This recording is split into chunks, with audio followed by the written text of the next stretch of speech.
మల్లం అనే పేరుకు సంబంధించిన కథ. ఒకసారి కులోత్తుంగ పాండ్య భూపతి అనే రాజు వేట కోసం అరణ్యంలోకి వెళ్ళాడు. అప్పుడే రాజుకు కలలో శ్రీ సుబ్రహ్మణ్య స్వామి దర్శనం ఇచ్చి ఇక్కడ ఆలయం నిర్మించమని ఆజ్ఞాపించారు. ఆ అనంతరం రాజు ప్రతిరోజు శ్రీ సుబ్రహ్మణ్య స్వామిని భక్తితో పూజించసాగాడు. స్థల పురాణం ప్రకారం ఈ ప్రాంతంలో మల్లాసుర అనే రాక్షసుడిని శ్రీ సుబ్రహ్మణ్య స్వామి సంహరించారు. అప్పుడా రాక్షసుడు భగవంతుడిని క్షమించమని వేడుకొని తన పేరు ఈ ప్రదేశానికి పెట్టమని ప్రార్థించాడు. అందువల్ల ఈ ప్రదేశం మల్లం గా ప్రసిద్ధి చెందింది. ఇంకొక కథ ప్రకారం ఈ గ్రామం అసలు పేరు తిరుగు మల్లం.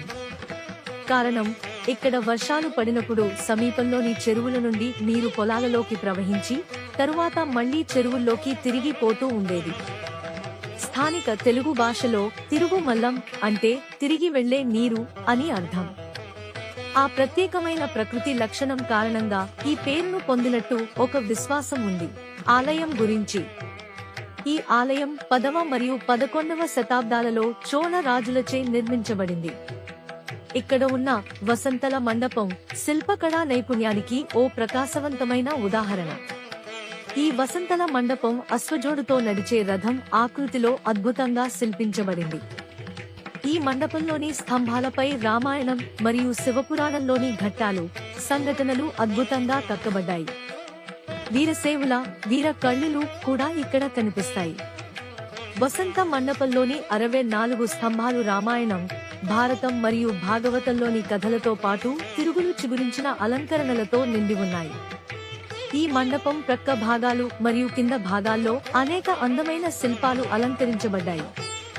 అంతకంటే ముందుగా క్రీస్తుశకం 635లో ఈ ప్రాంతాన్ని పాలిస్తున్న ఒక పాండ్య రాజు యుద్ధం నుండి తిరిగి వస్తూ ఈ గ్రామం సమీపంలో విశ్రాంతి తీసుకోవాలని భావించాడు.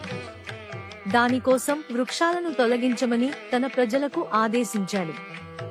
ఆ తొలగింపు ప్రక్రియలో అకస్మాత్తుగా ఒక వృద్ధి చెందిన మొక్క నుండి రక్తం కారడం ప్రారంభమైంది. దాంతో రాజుకు అంధత్వం వచ్చింది. ఆ రాత్రి రాజుకు కలలో భగవంతుడు సుబ్రహ్మణ్యేశ్వరుడు తాను భూమిలో ఉన్న విగ్రహం గురించి తెలియజేశాడు. వెంటనే అక్కడ తవ్వకాలు జరపగా భూమిలో నులిమబడిన చేతులతో కూడిన శ్రీ సుబ్రహ్మణ్య స్వామి విగ్రహం బయటపడింది. రాజు వెంటనే ఆ విగ్రహం చుట్టూ ఆలయం నిర్మించి అతని కళ్ల చూపు తిరిగి పొందాడు. ఇప్పటికీ భూమిపైన అర్ధంగా కనిపించే చేతులేని చిన్న శ్రీ సుబ్రహ్మణ్యేశ్వర స్వామి విగ్రహాన్ని మీరు చూడవచ్చు. ఈ పురాతన విగ్రహాన్ని శతాబ్దాల పాటు పూజించారు. ఇటీవలి కాలంలో మాత్రమే కొత్త విగ్రహాన్ని ప్రతిష్ఠించి ప్రస్తుతం దానికే నిత్య పూజలు జరుగుతున్నాయి. పాత విగ్రహం మాత్రం ఇప్పటికీ గర్భగృహం ఒక మూలన దర్శించవచ్చు. వసంతల మండపం. ఒక కథ ప్రకారం ఈ మండపం నిర్మాణం చివరి దశలో ఉన్నప్పుడు ప్రధాన శిల్పికి చెందిన కుమారుడు ఈ అద్భుతమైన నిర్మాణాన్ని తన ప్రేయసికి చూపించాలని ఆశించాడు. ఒక రాత్రి అతడు మండపంలోని శిల్పించబడిన గుర్రానికి ప్రాణం పోసి దానిపై ఆమె దగ్గరకు వెళ్లాడు. ఈ విషయం తెలిసిన ప్రధాన శిల్పి తన కుమారుడు చేసిన పెద్ద తప్పును తెలుసుకుని కోపంతో ఆ శిల్ప గుర్రం కాళ్లను తుడిచి వేశాడు.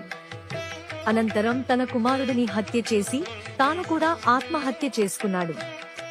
ఈ మండపం ప్రారంభంలో తూర్పు దిశగా నిలపాలని ఉద్దేశించబడింది. కానీ ప్రాణం పొందిన ఆ శిల్ప గుర్రం దక్షిణ దిశగా పరిగెత్తే ప్రయత్నంలో రథం ఆకారంలో నిర్మించిన మండపాన్ని దక్షిణ దిశ వైపు తిప్పేసిందని స్థల పురాణం చెబుతుంది.